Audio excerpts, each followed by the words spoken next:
तहरीक इंसाफ के चेयरमैन इमरान खान के ऊपर आज फ़र्द जुर्म आयद की जानी थी। उन्होंने अदालत के सामने वो पेश हुए और अदालत के सामने पेश होकर उन्होंने अपना बयान दिया रूबरू chief justice Islamabad high court के सामने कि अगर आप कहते हैं तो मैं खातून जज के सामने माफ़ी भी मांग लूँगा और जैसे आप कहते हैं मैं वैसे कर लूँगा। और ये मामला शायद पहले भी अदालत अपने रिमार्क से लग रहा था कि अदालत चाहती यही है कि इमरान खान साहब माफ़ी मांगे। उन्होंने पहले 2 जवाब अपने जमा कराए जिसमें उन्होंने गैर मशरूत माफ़ी नहीं मांगी थी। आज उन्होंने गैर मशरूत माफ़ी मांग ली है और अदालत ने अब 29 सितंबर तक जो है मुलतवी की है समाअत और ये कहा कि आप अपना बयान हल्फी जमा कराएं। सीनियर कानूनदान इंतजार पंजोता साहब हमारे साथ मौजूद हैं, इमरान खान की लीगल टीम का हिस्सा, काफ़ी सारे केसेस उनके डील करते हैं। सर ये बताइएगा आज की कार्रवाई के हवाले से थोड़ा सा, और क्या खान साहब अगर पहले यही बात माफ़ी मांग लेते तो ये केस पहले ख़त्म नहीं हो जाना था?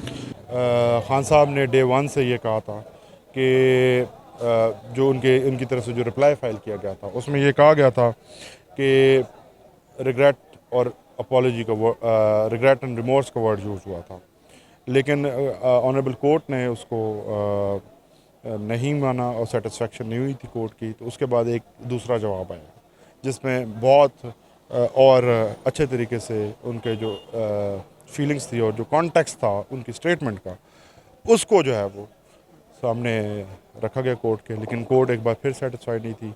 लास्ट टाइम भी जब कोर्ट ने डिससेटिस्फेक्शन का दिखाया कि कोर्ट सेटिस्फाइड नहीं है, तो खान साहब ने खुद खड़े होकर बात करने की कोशिश की कि मैं खुद अदालत को बताता हूँ कि बैकग्राउंड क्या था, क्योंकि मैं एक्यूज्ड हूँ, मेरे खिलाफ ये प्रोसीडिंग्स हो रही हैं तो मैं ही बताऊँगा। लेकिन अनफॉर्चुनेटली को प्रोसीडिंग्स उस वक्त ख़त्म हो रही थी तो कोर्ट ने उनको जो है वो अलाउ नहीं किया था। आज जो है स्ट्रेट अवे जब जजेस तशरीफ़ लाए और उन्होंने कहा कि हम चार्ज जो है वो पढ़ कर सुनाना चाहते हैं, तो in the mean time Hamid Khan साहब ने परमिशन कोर्ट से सीखी और कोर्ट ने बहुत ग्रेस शो करते हुए खान साहब को अलाउ किया कि आप बात करें। खान साहब ने अपनी पॉलिटिकल स्ट्रगल की बात की। 26 साल स्ट्रगल में मेरी अगर एक पॉइंट है तो वो है रूल ऑफ लॉ। खान साहब ने बताया ऑनरेबल जजेस को कि मैं हर जलसे में रूल ऑफ लॉ की बात करता हूँ और रूल ऑफ लॉ की बात करने वाला मैं पाकिस्तान का वाहिद सियासतदान हूँ, तो मैं तो हमेशा रूल ऑफ लॉ के साथ खड़ा हुआ हूँ।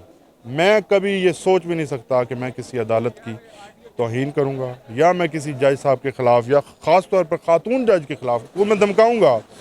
मेरी इंटेंशन ये थी कि एक स्टोरी वो उस तरफ बात नहीं हुई, लेकिन उन्होंने कहा कि मेरी इंटेंशन कुछ और थी। तो मेरी इंटेंशन ये थी कि मैं उनके ख़िलाफ़ कानूनी एक्शन की बात कर रहा था। तो कानूनी एक्शन तो जैसे आप समझते हैं कि हर पाकिस्तानी का हक़ है। इसके बाद कोर्ट ने बड़ी सेटिस्फेक्शन का इजहार किया। कोर्ट ने कहा कि आज हम चार्ज फ्रेम नहीं कर रहे और आप इस बाबत जो है वो अपना एफिडेविट फ़ाइल करें और उसमें आप ये सारी बातें जो आज आपने कही हैं वो लिखें।